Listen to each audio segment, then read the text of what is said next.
Donald Trump's lawyers have a busy week ahead. In New York, his team is expected to appeal the $355 million ruling in his civil fraud case. And then there are preparations for his criminal trial in Manhattan that's slated to start on March 25th. In Florida, Trump lawyers are planning to file motions to dismiss the classified documents case this week. And in Georgia, the hearing over prosecutor Fani Willis's conduct continues. It's a lot, so we got somebody to break it all down. Former federal prosecutor and MSNBC legal analyst Glenn Kirshner joins me now. All right, Glenn, I want you to listen to what Donald Trump said about the civil fraud case this weekend. It's a sham case. There were no victims, no defaults, no damages, no complaints, no nothing. There was nothing. Okay, so Glenn, we play that because a potential appeal could hinge on a, no victims defense. So can you explain what this means and how it could even work? Sure. If a no victims defense was to win, it would have won in the trial court, but it didn't. It lost. Here's why. Victims, I think, is perhaps not the right word when you're dealing with this kind of fraud that Donald Trump perpetrated. I think defraud is the right word. Here's why. Donald Trump lied about his assets, overvalued them, overinflated them. Therefore, the banks ended up giving him an unduly and unfairly low interest rate. One, he defrauded the banks out of money.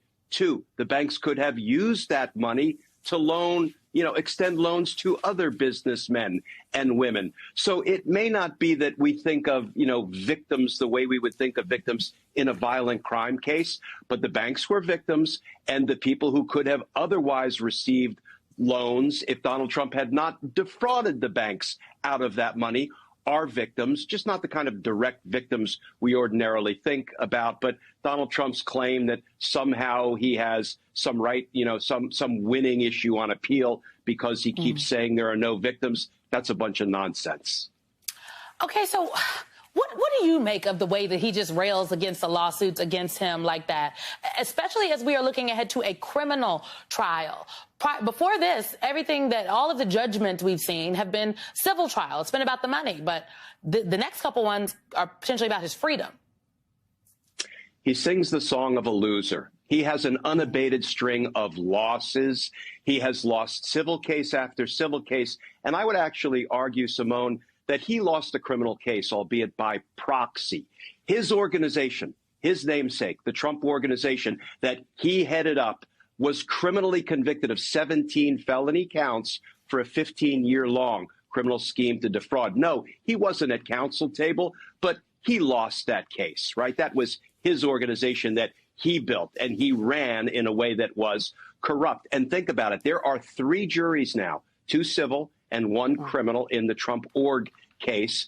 And all of those juries unanimously ruled against Donald Trump or against his organization. That's 30 jurors total that ruled against Donald Trump. That is important foreshadowing for what he's about to experience in his criminal cases. You wrote a piece that said just that. So saying that the civil fraud trial ruling is a predictor of what's to come in his criminal trials, and the juries are a key reason for that prediction.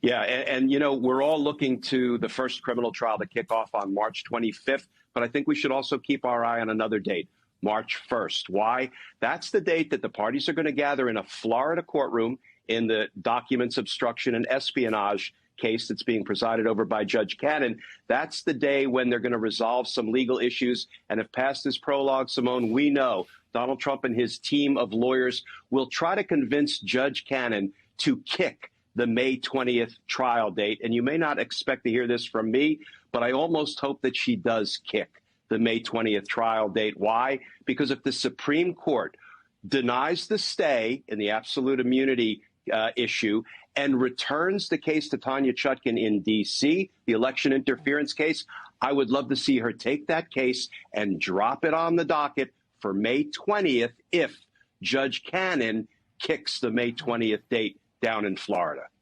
Okay, interesting theory then, Glenn. Okay, so Trump's tried and true tactic is this delay, delay, delay.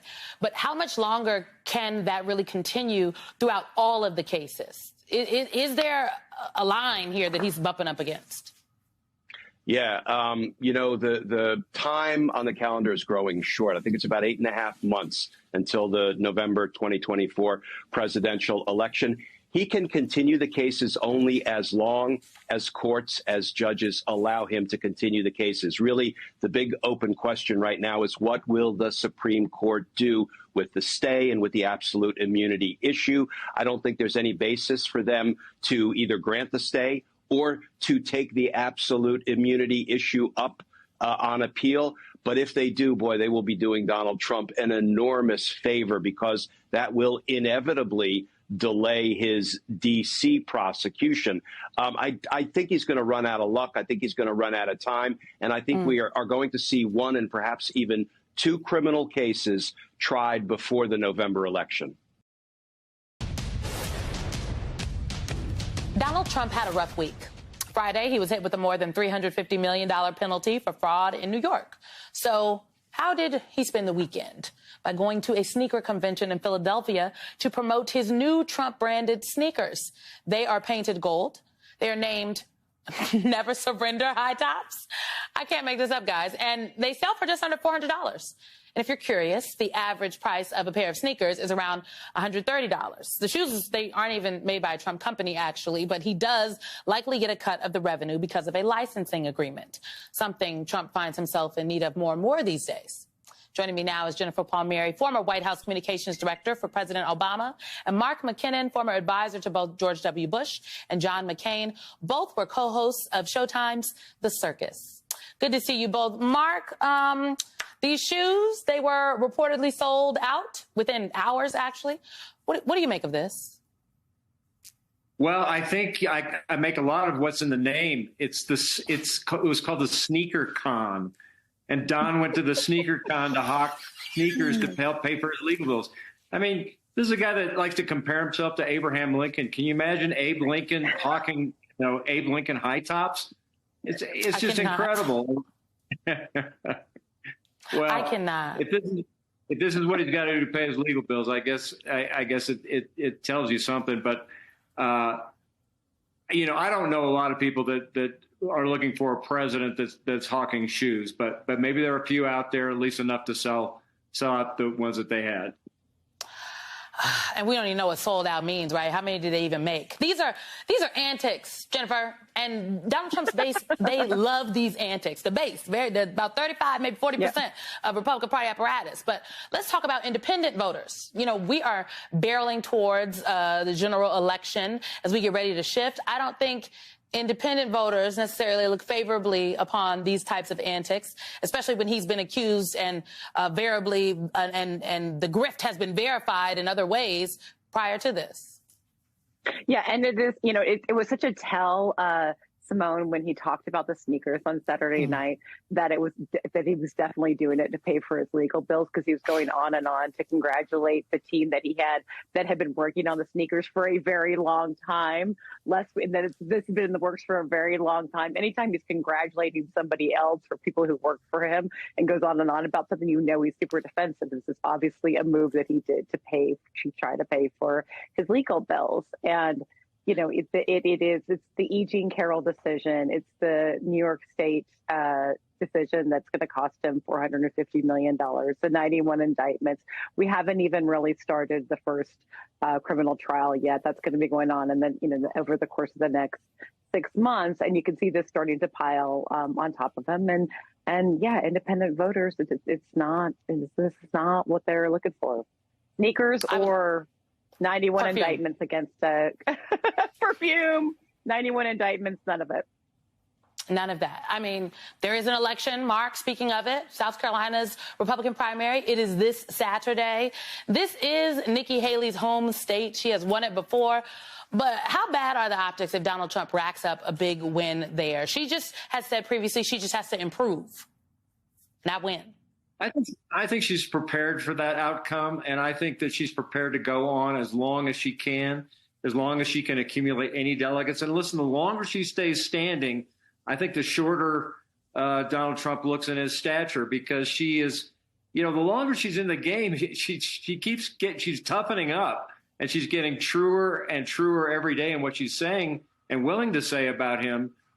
There's a lot of Republicans out there who are looking for a different alternative than Donald Trump. Yes, he has a very strong base, but there's a lot of people on an island. And right now, Nikki Haley's the captain of that island. And, she's providing an alternative. And I think it's smart for her to go ahead and stay in as long as she can. She's still raising money. She's making a lot of sense for a lot of people that are very hungry for her message right now.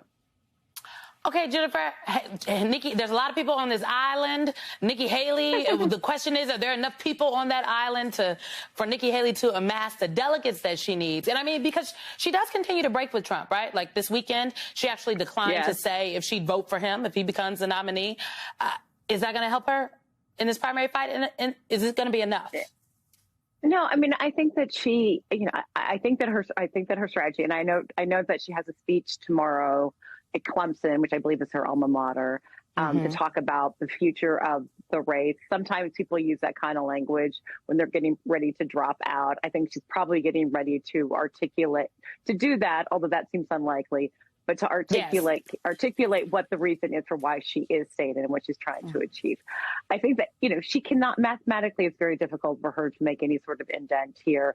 But if she stays in through South Carolina, through Super Tuesday, she's able to accrue some delegates. And then if something, and if convictions start to come in, Trump's or just the trials even wear on Trump, she's there to make a stand when the Republicans go to Milwaukee for their convention in July. All of that is very unlikely. I do think it helps Biden for her to continue to be in. I think it's helpful for Republicans to hear a message from a true Republican that is anti-Trump, that's calling them out on siding with Putin, for example. I think that does help. So the longer she stays in, I think that it is good for Biden.